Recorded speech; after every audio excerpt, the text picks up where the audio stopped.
れぞ我が最強 I am Atomic.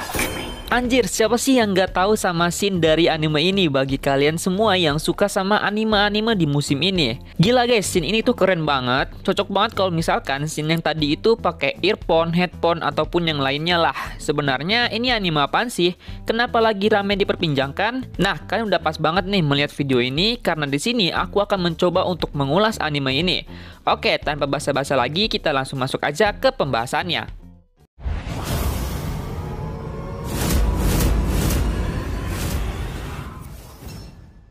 Kalau menurut teman-teman intronya agak kepanjangan, teman-teman bisa langsung aja pencet segmen yang udah aku buat. Dan jadinya kalian bisa langsung lompat segmen atau pembahasan aja gitu. Lanjut lagi, bagi teman-teman yang belum tahu tapi sering banget ngeliat scene ini, nah ini anime berjudul lengkap Kage no Jitsu Ryokusa ni Naritakute, atau dalam bahasa Inggrisnya yaitu The Eminence in Shadow. Dan anime ini bisa kalian tonton di BS Station setiap hari Rabu jam 21.30 waktu Indonesia bagian Barat di malam harinya. Rencananya ini anime akan ditayangkan sebanyak 20 episode nantinya yang dibawakan oleh Studio Nexus, studio yang sama dengan Rakude Kishino Cavalry, Darwin Game, dan lain sebagainya. Nah, sekarang ini baru sekitaran 5 atau 6 episode lah yang udah tayang, dan anime ini diadaptasi dari light novel yang juga berjudul sama karangan Daisuke Aizawa. Sehingga baru-baru ini light novelnya itu udah sampai 4 volume yang diterbitkan oleh Kadokawa Shoten. Bahkan dari light novel ini juga dibuatkan manganya. Oke, coba kita lihat di My Anime List saat video ini dibuat. Ternyata sejauh ini untuk anime Kage no Jitsu Ryokusa udah mendapatkan skor 7,77. Dan ini adalah skor yang cukup baik bagi mereka yang ingin menonton anime dengan melihat skornya terlebih dahulu di My Anime List. Nah, sebagai informasi, anime ini dibalut dengan genre yang tidak asing lagi bagi kita dan merupakan incaran bagi banyak orang, yaitu isekai. Kemudian dibalut juga dengan genre action, komedi, dan fantasi. Komedi yang ditawarkannya pun gak garing guys, jadi tenang aja. Oke, kita langsung masuk aja ke review ceritanya. Pada awal cerita, anime Kage no Jitsu Ryokusa ni Naritakute dibuka dengan pertemuan seorang perempuan bernama Kane Nishino yang merupakan artis dan anak dari orang berpengaruh di tempat mereka. Nishino ini ternyata mempunyai trauma terhadap masa lalunya, yaitu pernah di-stalker oleh fans fanatiknya. Sehingga untuk melupakan masa lalunya tersebut, Nishino berusaha untuk belajar ataupun menyibukkan dirinya. Di satu sisi, ada anak laki-laki yang kadang-kali membuat Nishino kesal. Bukan kesal yang gimana-gimana, tapi kesal karena anak laki-laki tersebut tidak pernah mengingat namanya dengan betul, alias asal nyebut aja gitu. Nah, anak laki-laki ini menatap Nishino agak lain, dan nama anak laki tersebut ialah Minoru Kageno. Nah, tiap hari Kageno selalu bawa barang yang bebannya itu berat semua. Ternyata itu berisi alat-alat yang digunakannya dalam pertarungan melawan orang-orang jahat. Karena pada suatu ketika saat pulang sekolah, Nishino diculik oleh orang yang tidak dikenal dan meminta tebusan kepada mereka, yaitu kepada orang tua Nishino. Kageno yang mempunyai firasat bahwa Nishino akan diculik, berusaha untuk mengikut teman sekelasnya tersebut sampai pulang ke rumah. Dan betul aja bahwa Nishino diculik oleh 2 orang yang meminta tebusan atas dirinya ini kepada orang tuanya. Nah, siapa sangka Minoru Kageno menyamar sebagai stylist ruffian slayer atau penumpas preman dengan stylist gitu dalam penyelamatkan Nishino. Kageno bertarung sengit dengan para penjahat tersebut sampai-sampai banyak darah yang berceceran kemana-mana dari pertarungan itu. Tapi tetap aja pada akhirnya Kageno yang berhasil mengalahkan mereka berdua. Sebagai informasi bahwa Kageno dengan memakai identitasnya tersebut merupakan sosok yang sangat terkenal sekali karena pernah mengalahkan satu geng dan dirinya pun menjadi legenda pada saat itu. Pada akhirnya Nishino terselamatkan berkat Kageno.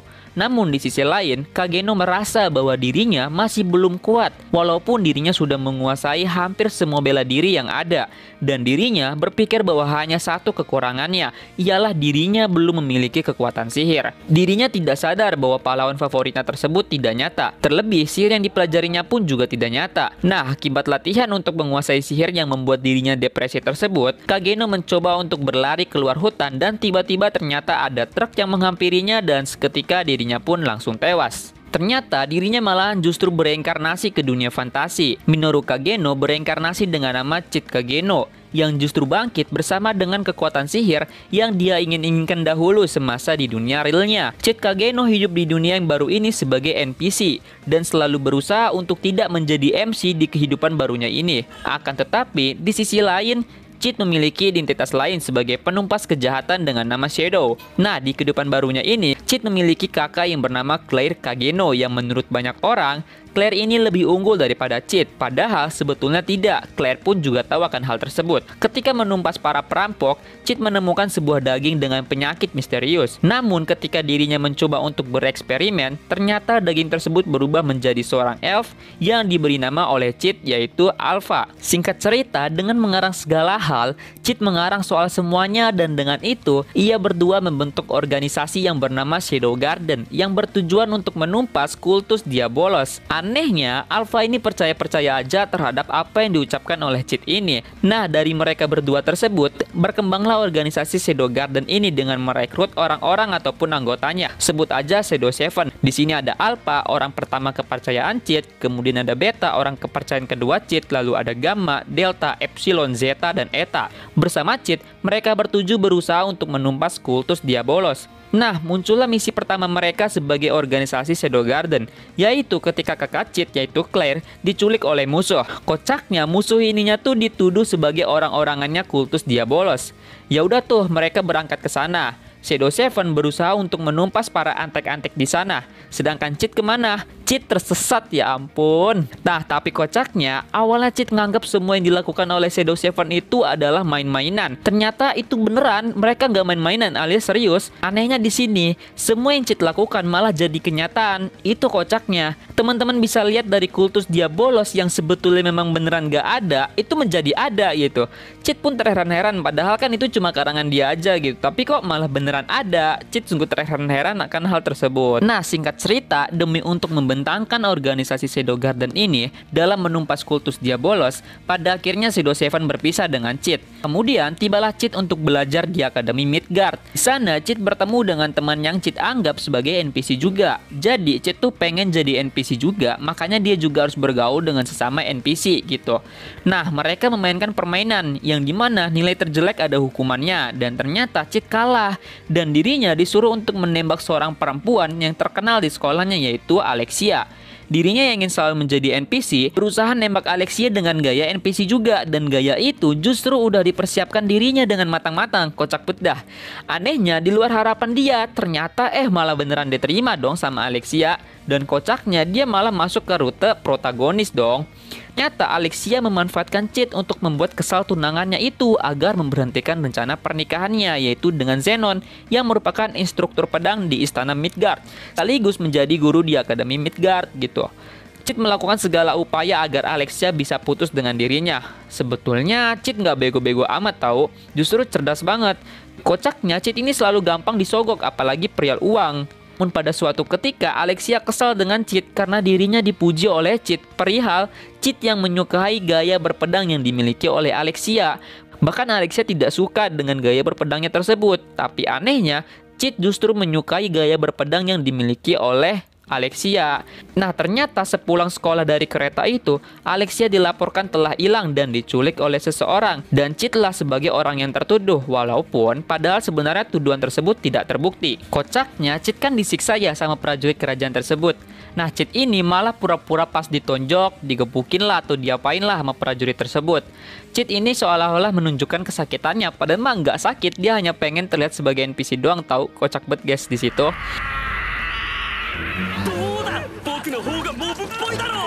Nah, di sisi lain ternyata Alexia ditangkap oleh seorang ilmuwan gila yang sangat menginginkan darah Alexia, si darah bangsawan kerajaan, sampai-sampai Alexia diperlakukan sangat tidak manusiawi oleh ilmuwan gila tersebut. Kakak Alexia yaitu Iris berusaha untuk mengejar untuk menemukan adiknya tersebut, yaitu Alexia, bersama dengan Zenon dan kesatria ataupun prajurit yang lainnya. Saat Cheat udah dibebaskan, ternyata Alpha yang sudah lama tidak bertemu dengan Cheat ternyata mengunjungi Cheat di rumahnya tersebut, dan mereka membicarakan soal penyelidikan tentang kultus Diabolos dan juga tentu saja mengenai Alexia. Pada malam hari operasinya, Beta sebagai asisten analisnya Cheat pergi mengunjungi bosnya tersebut, yaitu Cheat, dan berangkat bersama dengan Cheat yang menyamar sebagai identitas Shadow-nya, dan tentu aja juga bersama dengan Shadow Seven yang lainnya yang udah menyebar. Satria yang masih menganggap remeh Cheat ternyata mereka tidak tahu bahwa Cid merupakan seseorang yang mempunyai atau menggunakan identitas Shadow yang merupakan pemimpin dari organisasi Shadow Garden, dengan mudah membunuh dengan cara sadis para penjaga dan kesatria yang memata-matai Cid tersebut. Di sisi lain, pihak kerajaan Midgard langsung mengambil tindakan untuk menemukan beberapa titik kericuhan yang terjadi dan juga mengevakuasi warga setempat. Nah, ternyata Alexia yang merupakan keturunan kerajaan, darahnya itu digunakan untuk eksperimen kepada makhluk yang dipenjara atau dipasung gitu oleh si ilmuwan gila ini. Dan ternyata ketika disuntikkan darah tersebut, makhluk tersebut menjadi marah dan tidak terkendalikan. Ketika Alexia bisa bebas, ternyata dirinya menemui Zenon di luar. Sontak, Alexia terkejut ternyata dalang dibalik ilmuwan dan penelitian gila tersebut ialah ulah dari Zenon yang juga merupakan antek-antek kultus Diabolos. Karena Zenon ingin menjadi calon Rounds gitu. Ternyata di sana udah ada Cid atau Shadow yang ingin menyelamatkan Alexia yang sudah tidak kuat lagi untuk ngapa-ngapain, termasuk untuk bertarung dengan Zenon.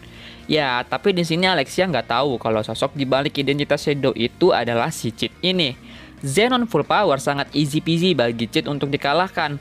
Bahkan Cid yang kesal karena Zenon menganggap bahwa ia memiliki kekuatan terkuat, sampai-sampai Cid mengatakan, kalau cuma segitu jangan disebut terkuat, itu adalah penghinaan terhadap yang terkuat. Boom, gokil parah Cid.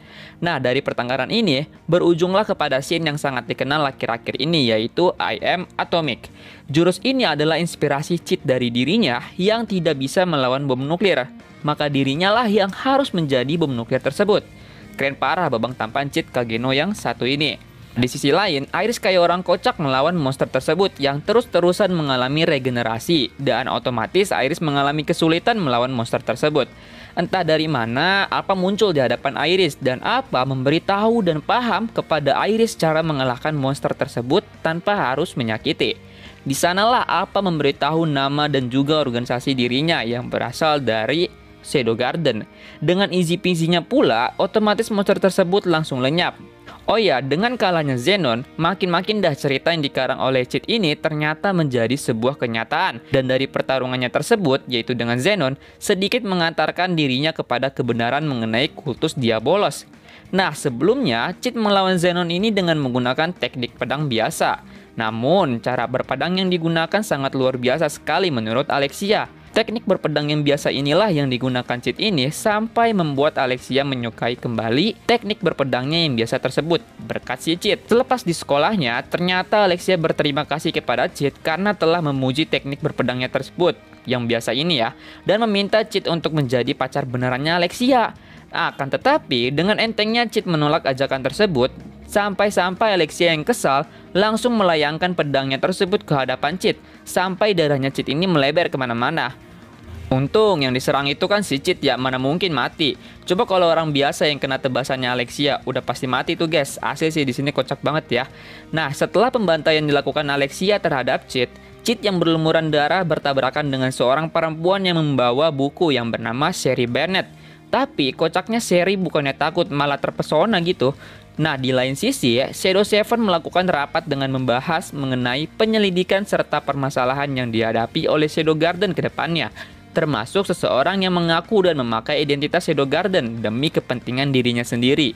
Dan Alpha menyatakan bahwa orang tersebut tidak akan bisa lepas dari Shadow Garden. Di sisi istana, Iris mencurigai pihak kesatria karena sebelumnya dari sisi kesatria sudah ada yang berkhianat seperti Zenon sebelumnya. Nah, untuk itu Iris berniat untuk menyelesaikan masalah internalnya tersebut dengan mempercayai Glenn dan Marco. Kemudian, atas kumpulan orang yang mengaku sebagai Shadow Garden, mereka membuat kericuhan dan kepanikan di tengah-tengah masyarakat yang mulai membunuh orang-orang dan lain sebagainya. Di keesokan harinya, kita diperlihatkan mengenai permintaan kedua temannya Cid ini untuk melihat dan membeli coklat yang katanya sedang terkenal.